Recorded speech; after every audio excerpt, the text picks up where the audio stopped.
Vamos a oír antes a uno de los grandes protagonistas de todo esto y me imagino que en el capítulo de espionaje pues tiene un papel absolutamente central.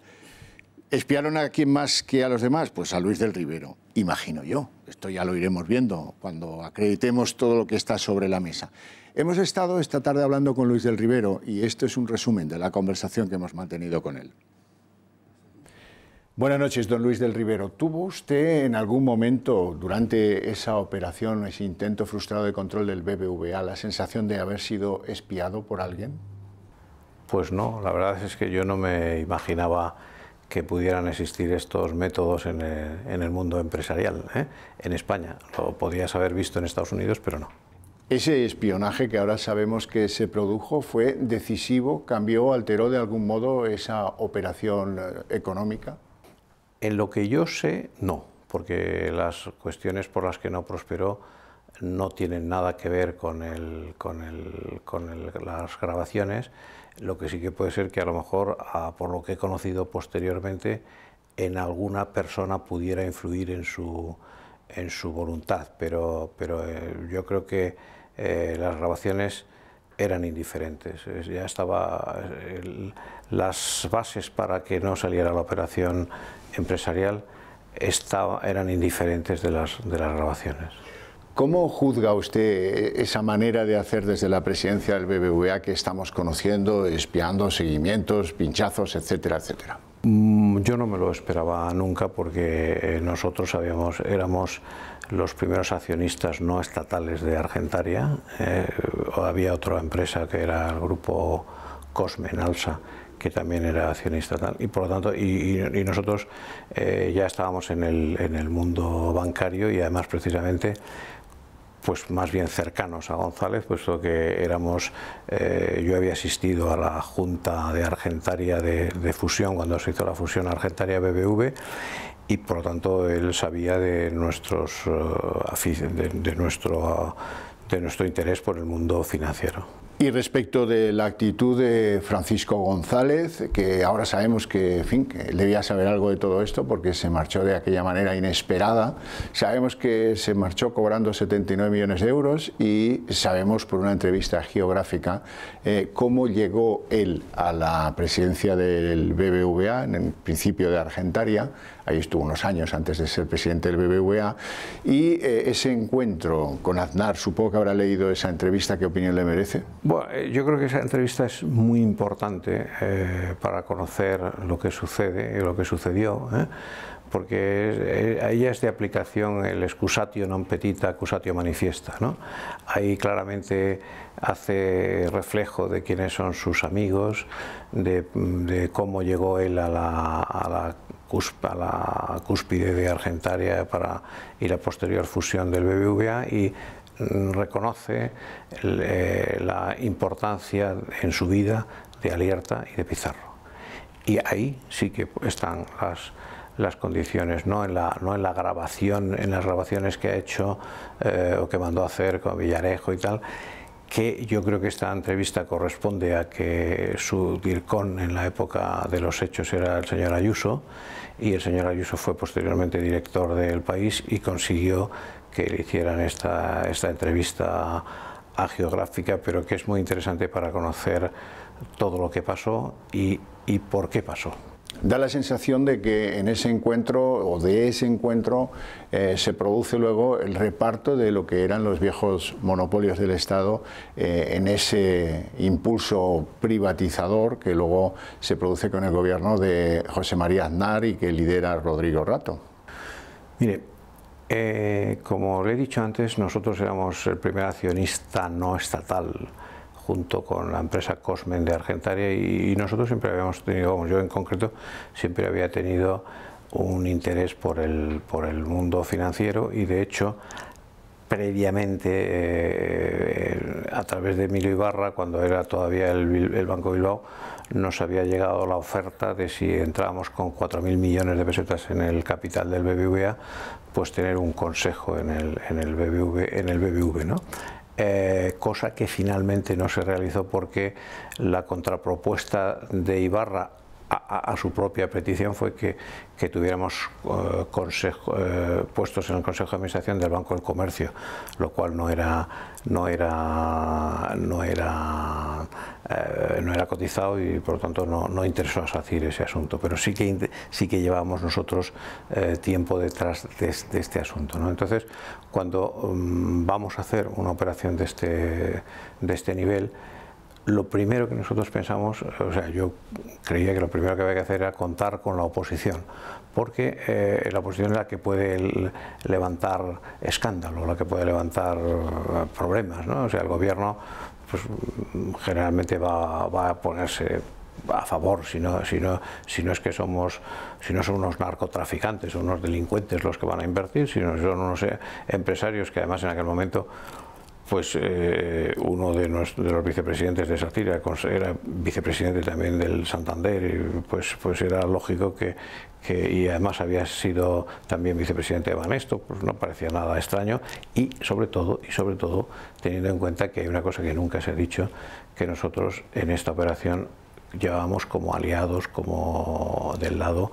a todas las familias menos la familia Aresti de los herederos de los fundadores del Bilbao y del Vizcaya, coordinados por José Domingo Ampuero y la primera vez que vemos al señor Solbes viene Santiago Ibarra como hermano mayor de los mayores accionistas de Neguri. Luego, por lo tanto,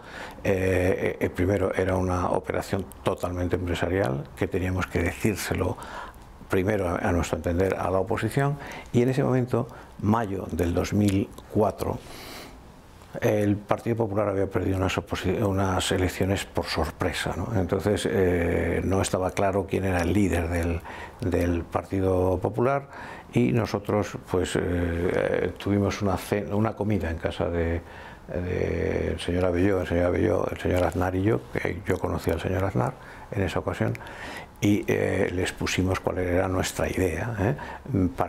exponiéndosela no al señor Aznar sino al PP y en ese momento como persona de peso estable, puesto que en aquel momento todavía ni existían las relaciones que pudieron existir después entre el señor Aznar y el señor Rajoy, y el señor Rajoy pues no tenía plenamente consolidado su liderazgo y nosotros lo expresamos al señor Aznar, pero no al señor Aznar como señor Aznar, sino al PP. Se habla mucho también de las diferencias entre Miguel Sebastián y Francisco González y parece que Miguel Sebastián pudo haber sido pues un valedor de esta operación o alguien que la veía con muy buenos ojos, pues con el propósito de vengarse de su antiguo jefe cuando era jefe del Servicio de Estudios del BBVA. De Miguel Sebastián ni le conocía, una vez que ya teníamos como una especie de Nilostab, no ningún apoyo del PP y del un Nilostab, ¿no? Que pues nosotros, como no se trataba de comprar una mercería, pues nos acercamos al gobierno a decir lo que queríamos hacer, ¿no? Y con quienes íbamos, y nuestra participación pues podría alcanzar entre nosotros y los herederos de los fundadores del Bilbao y del Vizcaya pues un 9,2%, era una situación importante, y para analizar la operación, y teniendo en cuenta que el director de la Oficina Económica del presidente de la presidencia era una persona conocedora del BBVA, y es cuando yo conocí, junto con Vicente Benedito, a Miguel Sebastián, que Vicente ya le conocía, ¿no? Entonces, lo que yo puedo decir es que de Miguel Sebastián no fue ni el que tuvo la idea, ni que el gobierno estaba tal. Ya le he contado nuestros antecedentes con Argentaria, con Emilio Ibarra, con los señores de Neguri, y por tanto ni era inductor, ni analizó el tema. Nosotros siempre queríamos tratarlo realmente con la persona responsable del tema, que era el señor Solbes, y cuando ellos ya se hicieron una idea de lo que había, pues fuimos al señor Solbes, presentados citados por el propio gobierno, que habíamos ido. Y lo que sí que yo le puedo decir es que yo creo que las relaciones iniciales del señor González con Sebastián no debían ser malas, puesto que el padre de Miguel Sebastián ayudó a que en los inicios de la carrera de Francisco González, incluso por la oposición, el número que había sacado en la oposición, pues le era difícil llegar a Madrid, y por las razones que fueran, pues el padre de Miguel Sebastián le ayudó a que fuera a Madrid y tal, y bueno, yo creo que la relación la tenían inicialmente buena. Lo que pasa es que Miguel Sebastián, sin ser del Partido Socialista, pues se decantó hacia el Partido Socialista y ayudar económicamente a Zapatero, y debieron tener algunos problemas de los cuales nosotros éramos absolutamente ajenos. Es muy difícil conocer el ánimo que llevó a González a decidir que a través de Julio Corrochano se contratase al Villarejo, pero pudo tener algo que ver la sensación de que a lo mejor Francisco González se sentía perseguido por ciertos dosieres, como por ejemplo el que manejó el periodista Javier Ruiz a propósito de FG Valores. ¿Estaba SACIR detrás de ese dosier? ¿Tenía algo que ver SACIR con esa información que pudo a lo mejor poner nervioso a González? La luna nunca se puede ver completa, ¿no? O sea, nadie puede ver la luna completa. Existe una cara oculta en el cual uno puede no, bueno, ahora los chinos han llegado y a lo mejor nos dicen algo, ¿no?, sobre la cara oculta, ¿no? Pero cuando uno ve una naranja, siempre ve una parte de la naranja, no otra, ¿no? Entonces, yo sobre eso, ese tema, en mi conocimiento, está en el límite entre la cara oculta y la cara que conozco, ¿no? Y lo que sí que le puedo decir es que cuando alguien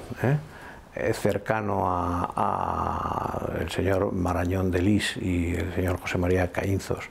nos hablaron de la existencia de ese dossier, yo les dije que SACIR no quería saber nada de ese dossier por una razón. Nosotros éramos gente ajena a la mafia. Si entrábamos en el juego de la mafia íbamos a salir perdiendo, porque el juego de la mafia ni éramos mafiosos ni lo sabíamos entender. Los que manejan los dosieres son la gente que pertenece a la mafia, y por lo tanto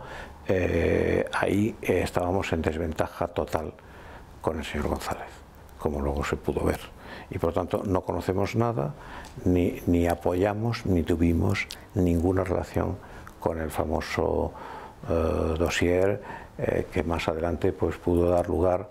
a hechos espectaculares en algunos de los edificios emblemáticos de Madrid. Bien, y ya por último agradecerle mucho este encuentro, que hable usted, y preguntarle si tiene previsto algún tipo de acción legal después de conocer que, en fin, fue espiado en su intimidad. Y bueno, en cualquier caso, todo ha sido muy amargo para los que han visto sus conversaciones y sus referencias publicadas por ahí, para usted un poco menos, porque por lo menos SACIR, que fracasó en el intento de control del BBVA, le quedó el dulce sabor de los beneficios que consiguió en la operación, unos 140 y tantos millones de euros, ¿no? Yo en ese caso le quiero decir dos cosas. Primero, como conocedor, no todo de la cara conocida de la luna, sino de una parte, pues yo estoy a la espera de conocer más cosas que puedan surgir y tal. Luego también, por lo que conozco, hay una investigación de la Fiscalía Anticorrupción, y por lo tanto yo pienso que seguramente la Fiscalía Anticorrupción operará de oficio y no se necesitará estar haciendo ninguna acusación de ningún tipo. No obstante, creo que es necesario que toda la gente que ahora está hablando de esto, y sobre todo por los medios que defienden afines a las posiciones de FG, como puedan ser pues El Español o los amigos porque hayan estudiado el bachiller con el señor Pizarro,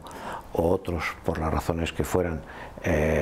nos van contando, pues nos pueden aclarar nuevas cosas en las cuales